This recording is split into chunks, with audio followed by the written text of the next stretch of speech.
here we have the 9060 XT. I can't believe I have a 9060 XT. But then again, this is the cheapest at my local Micro Center for $200, and this is the 8 gig version. So let's open it up. Why is the camera tilted like this? I don't know. I forgot to fix it.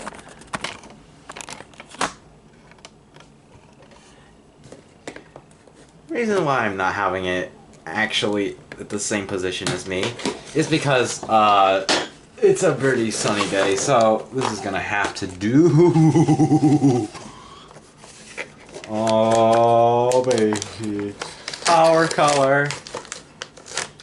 I really wish I got a Hellhound power color instead of just a regular bland. Like, look at this.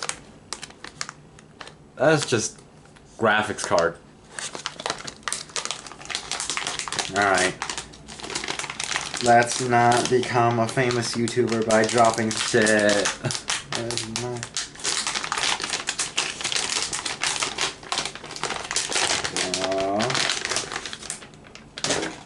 That's nice. It's got a backplate.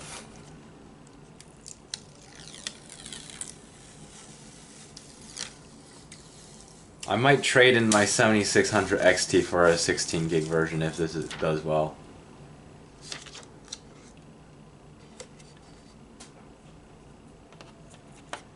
Oh, that's cool. That's pretty flimsy.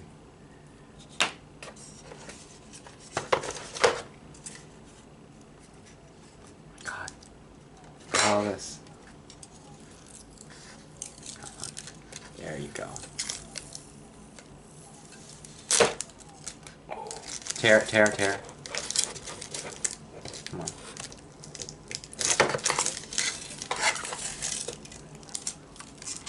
This card has got way much film than it deserves. And only 3 connectors.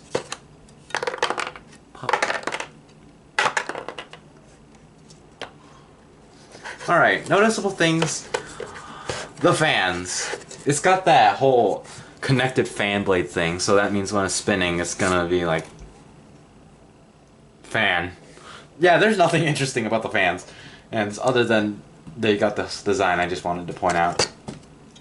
Single 8-pin, to be expected from a budget system, and the heinous thing I always hate, it only has 8 lanes of this. Let me check on my phone actually. Wait, what? Oh my! Oh shit! I just edited the Tech Power Up page, and this thing has PCIe 5.0 6x16 lanes. Not even the RX 6600 had 16. Like, what? Hold on. I'm flipping out. This is not a Tech Power Up. Oh, it's not a Tech Power Up. Holy shit! This thing is actually.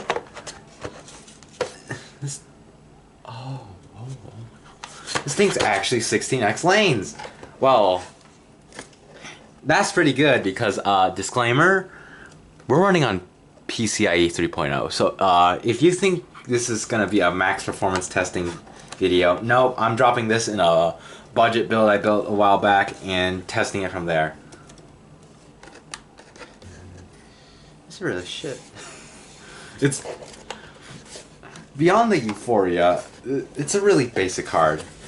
Basic fan, basic design, basic cooler, basic backplate. But the actual graphics card, the performance, it might not be all that bad. But that's a future me problem. So let's see what future Philly has to say.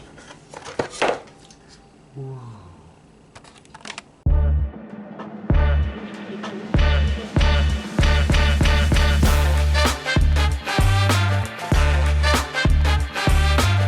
Alright, so this is the test system. It's 16 gigabytes of RAM running at JADEC speeds because they're mismatching. I don't know, blame the seller. This is the motherboard I pulled out from that $200 eBay purchase. And I've been using it because AM4, and It's a 5500. And why I'm showing this is because you're not gonna have to worry about sag for this GPU at all.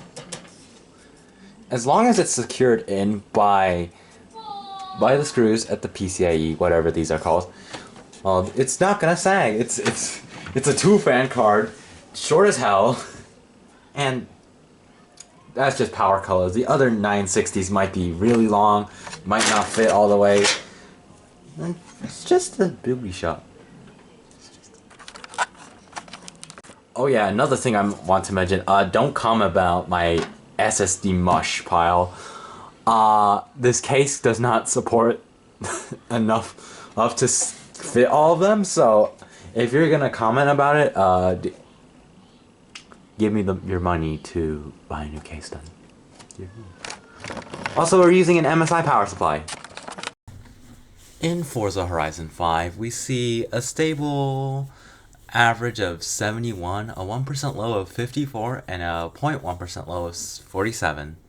Of course, that can fluctuate, but that should be around the margin for this pairing of a Ryzen 5 5500 and PCIe 3.0. Yeah, I had many chances to get a PCIe 4.0 motherboard for AM4. Did I get it? No. But not saying you can't put a 9060 XT into a PCIe 3.0 build. You just won't get the full utilization, especially in lighter games. In games like Forza Horizon 5, we can see that the game is forcing itself to run very hard on the GPU. And not to mention, looking at GPU memory, our little 8 gigabytes of VRAM is not happy. Nope, not at all. Well, I just glued my hands together. Well, anyways, in Team Fortress 2, we don't see much GPU utilization. We're actually hitting the point where we need to turn on VSync to prevent frame tearing. Frame tearing? Screen tearing? Yeah, screen tearing. We need to actually turn on VSync for once. Because, unfortunately, Team Fortress 2 is just not optimized for newer hardware. Crysis was, except in the wrong direction.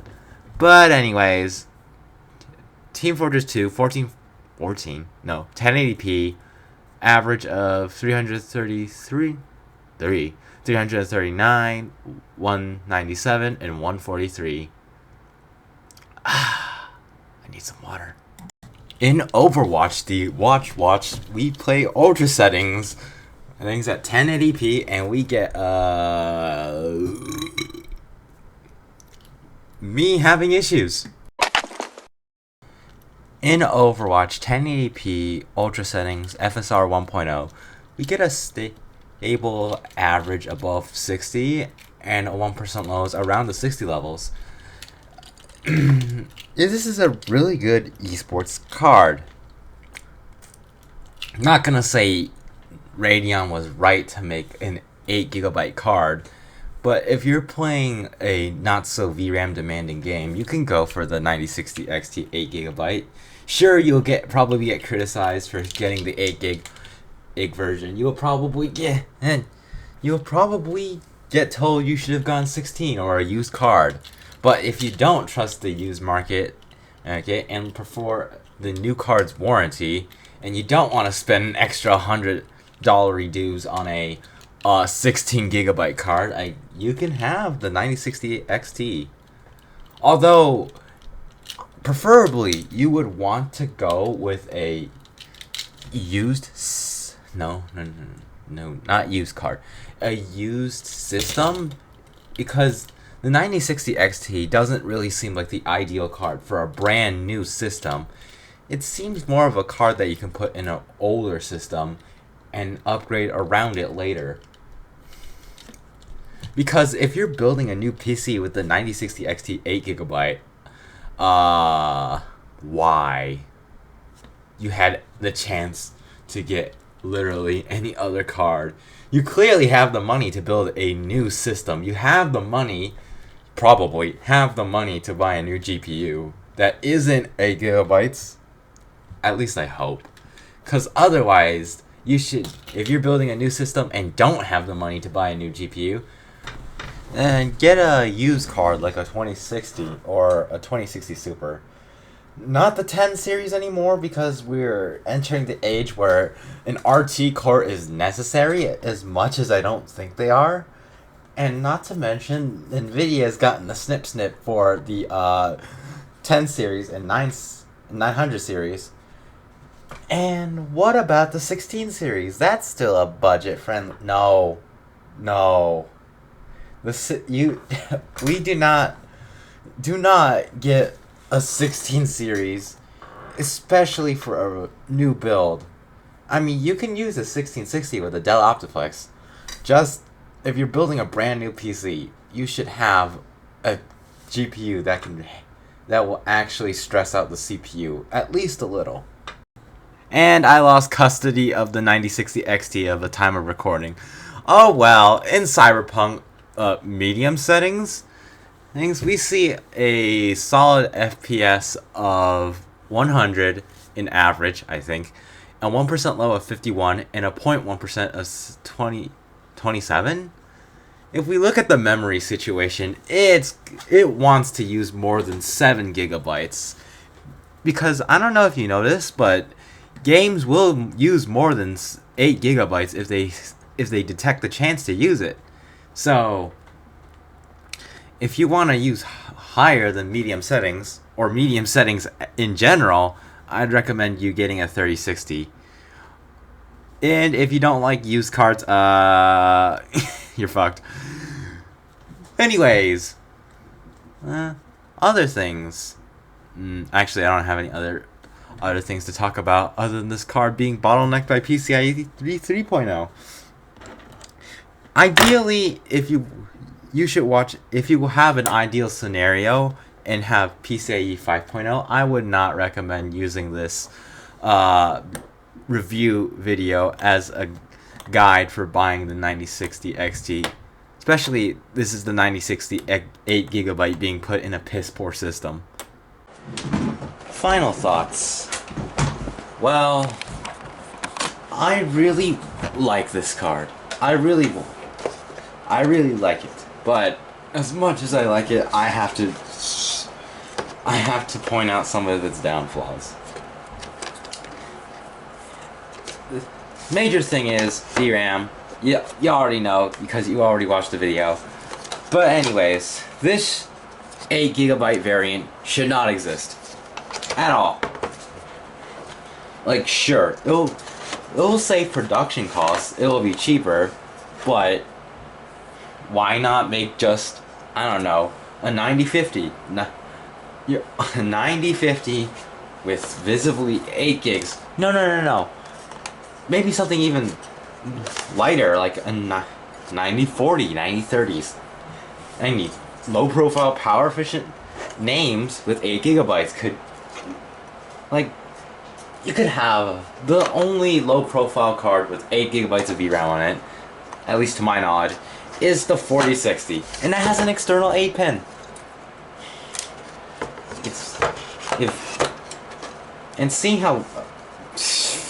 Seeing how efficient this card was in gaming, I'd say it makes a pretty good low profile card. Oh wait, they are making a low profile card of it, but there's still a few issues, mainly pricing. You can, for around the same price, you can get a used 3070, or actually, now that I think about it, 3070 might not do better. Or for same price, you can get a used 7700 XT. Actually, I don't know if you can get a 7600 XT. Actually, I might have to do some research on that. Okay, weirdly enough, used 7700 XTs, at least the ones that aren't deals, they cost around $400, while this costs... Actually, I don't actually remember how much I paid for this thing. Alright, 300 bucks. This thing costs around 300 bucks. So, if you want 7700 XT performance and the sacrifice of 4 gigabytes of VRAM, then get this. Because it's the exact same. Because if you want if you want 16 gigabytes of VRAM, then get, for the exact same price as a used 7700 XT, then get the 16 gig of the 9060 XT. Oh wow. I can't believe I found a use case for the end of this thing at the end of the video. And I'm probably going to have to do a lot of editing for the mumbling and incoherence. Oh, but anyways, my final rating, okay. Like and subscribe, like, share, like if you liked the video, dislike if you didn't, leave a comment if you have something, if you want to say if something's been done, could have been done better, and subscribe.